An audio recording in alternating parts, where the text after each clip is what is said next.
Hello investors, welcome to Tiwari stock Gurukul channel. दोस्तों, आज की इस वीडियो में हम एक ऐसे सेक्टर की बात करेंगे जो कि इंडेक्स रिटर्न को काफ़ी अच्छे खासे मार्जिन से बीट करने वाला है। तो दोस्तों, इस वीडियो में हम इंडिया के बैंकिंग इंडस्ट्री का एनालिसिस करेंगे और जानने की कोशिश करेंगे कि क्यों इस सेक्टर में इस साल 2023 में अच्छा खासा रिटर्न बनने वाला है। तो दोस्तों, इस वीडियो में पहले हम भारत के बैंकिंग इंडस्ट्री की बात करेंगे, फिर उसमें किस पैरामीटर्स में चेंजेज आ रहे हैं उसको एनालाइज करेंगे और फिर हम देखेंगे कि इसका फ्यूचर पोटेंशियल क्या है और क्यों इसका बिजनेस आगे चल के बढ़ने वाला है। फिर फाइनली हम 3 से 4 स्टॉक्स की बात करेंगे जिससे आपको स्टडी करना चाहिए और जिसमें लॉन्ग टर्म वेल्थ क्रिएशन के लिए आपको इन्वेस्ट करना चाहिए। तो दोस्तों, पहले हम भारत के बैंकिंग इंडस्ट्री को समझ लेते हैं। प्रेजेंट टाइम में भारत में 12 पब्लिक सेक्टर बैंक हैं, 12 private sector bank, 44 foreign banks हैं, 43 रीजनल रूरल बैंक, इसी के साथ में 1484 अर्बन कोऑपरेटिव बैंक और 96,000 रूरल कोऑपरेटिव बैंक के साथ में कोऑपरेटिव क्रेडिट इंस्टीट्यूशन भी है। अगर हम सितंबर 2021 की बात करते हैं तो टोटल नंबर ऑफ एटीएम जो भारत में है उनकी संख्या 2,13,145 है, जिसमें लगभग 47.5% रूरल या सेमी अर्बन एरिया में सिचुएटेड है। तो दोस्तों, अब हम उन पैरामीटर्स को देख लेते हैं जिस कारण से हमें इस इंडस्ट्री में इम्प्रूवमेंट दिख रहा है और आगे चल के इनके बिजनेस भी ग्रो कर सकता है। तो पहला इंपॉर्टेंट पैरामीटर है टोटल बैंकिंग सेक्टर एसेट्स। अगर हम FY20 की बात करते हैं तो जो टोटल एसेट्स था उसकी जो वैल्यू थी वो 2217.56 बिलियन US डॉलर थी, जो कि अगर 2022 की बात करते हैं तो ये बढ़ के 2678.21 बिलियन US डॉलर हो गई है। इसी तरह अगर हम इंटरेस्ट इनकम की बात करते हैं तो FY20 में पब्लिक सेक्टर बैंक का जो इंटरेस्ट इनकम था लगभग 89.9 बिलियन US डॉलर था, प्राइवेट सेक्टर का 56.28 और फॉरेन बैंक्स का 6.97 बिलियन US डॉलर था।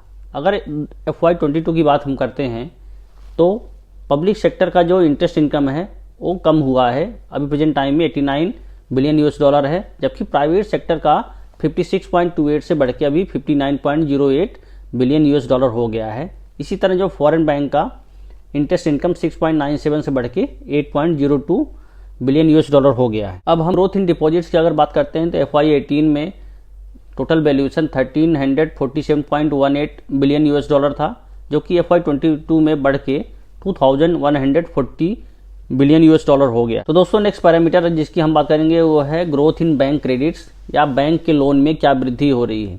तो FY22 में जो बैंक का क्रेडिट था वो लगभग उसका वैल्यूएशन 1781.12 और FY19 में इसका वैल्यूएशन 1866.22 बिलियन US डॉलर हुआ, जो कि पेंडेमिक के दौरान या उसके बाद घटते हुए 1487.6 बिलियन US डॉलर हो गया था। अगर हम FY22 की बात करते हैं तो फिर से बैंक्स के लोन में वृद्धि हो रही है और ये बढ़ के इसकी total valuation 1532.31 billion US dollar हो गया है। तो इस तरह हम देख रहे हैं कि बैंक के बिजनेस में ग्रोथ बढ़ रहा है, क्योंकि बैंक्स जो है लोनिंग से ही पैसा कमाती हैं। दोस्तों, अब हम देखते हैं कि गवर्नमेंट की क्या स्कीम्स हैं जिस कारण से बैंकिंग की जो सर्विसेज हैं या उनके बिजनेस में आगे चल के ग्रोथ हो रहा है या प्रेजेंट टाइम में भी ग्रोथ हो रहा है। वो पहला है प्रधानमंत्री जनधन योजना, सेकंड है अटल पेंशन योजना और प्रधानमंत्री जीवन ज्योति बीमा योजना। ये जो स्कीम्स है गवर्नमेंट की, इस कारण से भी बैंकिंग सर्विसेज या बैंकिंग की नीड बढ़ रही है। दोस्तों आगे हम वीडियो में देखते हैं कि क्यों हमें बैंकिंग सर्विसेज की नीड आगे चल के बढ़ने वाली है। तो दोस्तों, जैसे हम देख रहे हैं प्रेजेंट टाइम में रूरल टू अर्बन माइग्रेशन हो रहा है, वर्किंग पॉपुलेशन भी बढ़ रही है, जिससे डिस्पोजल इनकम बढ़ती है, जिस कारण से बैंकिंग और बैंकिंग रिलेटेड सर्विसेज की नीड लगातार बढ़ रही है।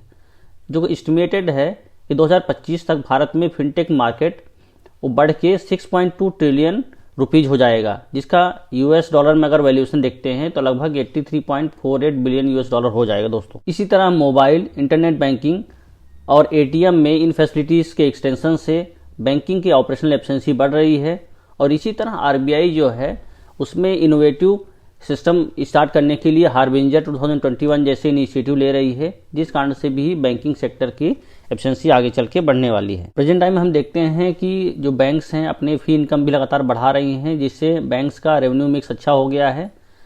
बैंक्स प्रेजेंट टाइम में हाई नेट इंटरेस्ट मार्जिन के साथ में लो NPA होने के कारण इनका बिजनेस फंडामेंटल भी इम्प्रूव हो गया है। गवर्नमेंट द्वारा बैंकिंग सेक्टर को इम्प्रूव करने के लिए wide policy support in form of private sector participation और गवर्नमेंट द्वारा लिक्विडिटी इन्फ्यूजन के कारण इनका फंडामेंटल इम्प्रूव हो रहा है। और इसी तरह आरबीआई जो है, RBI retail direct scheme launch के कारण में रिटेल पार्टिसिपेशन को बढ़ाने के लिए गवर्नमेंट की जो इनिशिएटिव है वो बैंकिंग सेक्टर को और भी मजबूत कर रही हैं दोस्तों। तो दोस्तों आगे हम वीडियो में देखेंगे कि क्यों भारत का बैंकिंग सेक्टर और उसका बिजनेस आगे चल के इम्प्रूव हो सकता है या बढ़ सकता है। पहला है कि बुनियादी ढांचे पर खर्च में वृद्धि भारत सरकार लगातार कर रही है। इससे परियोजनाओं में तेजी से कार्यान्वयन हो रहा है और सुधारों की निरंतरता से बैंकिंग क्षेत्र में विकास की ओर गति मिलने की उम्मीद है। इन सभी कारकों से पता चलता है कि भारत का बैंकिंग क्षेत्र मजबूत विकास के लिए तैयार है, क्योंकि तेजी से बढ़ते हुए जो व्यवसाय हैं वो अपनी ऋण जरूरतों के लिए बैंक की ओर रुख करेंगे। और प्रौद्योगिकी में प्रगति ने मोबाइल और इंटरनेट बैंकिंग सेवाओं को सामने ला दिया है और अब हम बैंकिंग सुविधा अपने मोबाइल से ही कर सकते हैं। इसी तरह बैंकिंग क्षेत्र अपने ग्राहकों को बेहतर सुविधा प्रदान करने के लिए लगातार प्रतिस्पर्धा कर रहे हैं और अपनी तकनीक को लगातार सुधार करते जा रहे हैं। हाल के वर्षों में भारत ने फिनटेक और माइक्रो फाइनेंसिंग में वृद्धि का अनुभव किया है। वित्त वर्ष 18 में भारत का जो ऑनलाइन डेट था वो 75 बिलियन US$ था, जो कि डिजिटल संवितरण या डिस्ट्रीब्यूशन में 5 गुना से वृद्धि के साथ में FY23 में लगभग 1 ट्रिलियन अमेरिकी US$ होने का अनुमान है। अगर हम भारतीय फिनटेक बाजार की बात करते हैं तो जो इसमें इन्वेस्टमेंट है पिछले 5 सालों में लगभग 2084 सौदे हुए हैं, जिनका टोटल वैल्यूएशन लगभग 29 बिलियन US$ हो गया है, जो कि वैश्विक फंडिंग का अगर बात करते हैं उसका 14% है और सौदों की मात्रा के मामले में यह दूसरा स्थान है। 2025 तक भारत का जो फिनटेक मार्केट है उसका टोटल वैल्यूएशन बढ़ते हुए लगभग 6.2 ट्रिलियन रुपीज हो सकता है, या अगर US$ में टर्म में बात करते हैं तो इसका वैल्यूएशन लगभग 83.48 बिलियन US$ हो जाएगा। तो दोस्तों अभी तक हमने वीडियो में देखा कि भारत के बैंकिंग सेक्टर के जो डिफरेंट पैरामीटर्स हैं, जैसे इंटरेस्ट इनकम, क्रेडिट ग्रोथ, और इनके बिजनेस में अच्छा खासा ग्रोथ हो रहा है, जिससे भविष्य में भी इन बैंकिंग सेक्टर्स में अच्छा खासा ग्रोथ आ सकता है। तो दोस्तों अब हम आगे वीडियो में देखेंगे कि कौन सी ऐसी कंपनीज हैं जिसमें लॉन्ग टर्म वेल्थ क्रिएशन के लिए हमें इन्वेस्ट करना चाहिए। तो इसमें पहली जो कंपनी है दोस्तों वह है HDFC bank limited. Present time में हम देख रहे हैं कि HDFC बैंक और HDFC लिमिटेड इनमें मर्जर हो रहा है, जिससे इस कंपनी के लिए जो कासा रेशियो है और भी इम्प्रूव होने वाला है और लो कॉस्ट डिपॉजिट्स का फायदा इस बैंक को मिलेगा। तो हमें लॉन्ग टर्म वेल्थ क्रिएशन के लिए HDFC बैंक में इन्वेस्ट करना चाहिए। इसी तरह दूसरी जो बैंक है दोस्तों ICICI बैंक लिमिटेड है। इस कंपनी के जो पुराने फ्रॉड ये सब हैं, अभी वो सब मामले सुलझ गए हैं दोस्तों, और अब इस कंपनी के बिजनेस में अच्छा खासा ग्रोथ हो सकता है। या भारत की दूसरी प्राइवेट सेक्टर बैंक है जिसको आपको स्टडी करना चाहिए। इसी तरह एक्सिस बैंक लिमिटेड, यह कंपनी के बिजनेस में भी अच्छा खासा इम्प्रूवमेंट हो रहा है और हमें इस कंपनी को भी अच्छे से स्टडी करना चाहिए। और लास्ट बैंक जिससे आपको स्टडी करना है और इन्वेस्ट करना है वो है कोटक महिंद्रा बैंक। यह भारत की one of the conservative bank है जिसमें लो NPA है, इसको भी आपको स्टडी करना है। तो दोस्तों वीडियो कैसा लगा कमेंट करके जरूर बताएं। वीडियो अच्छा लगा हो तो लाइक कीजिए, चैनल पर नए हो तो सब्सक्राइब जरूर कीजिए, क्योंकि मैं इसी तरह की इन्फॉर्मेटिव इंटरेक्टिव वीडियो टाइमली लाता रहता हूँ। तो दोस्तों कमेंट करना ना भूलें। वीडियो देखने के लिए धन्यवाद। हेलो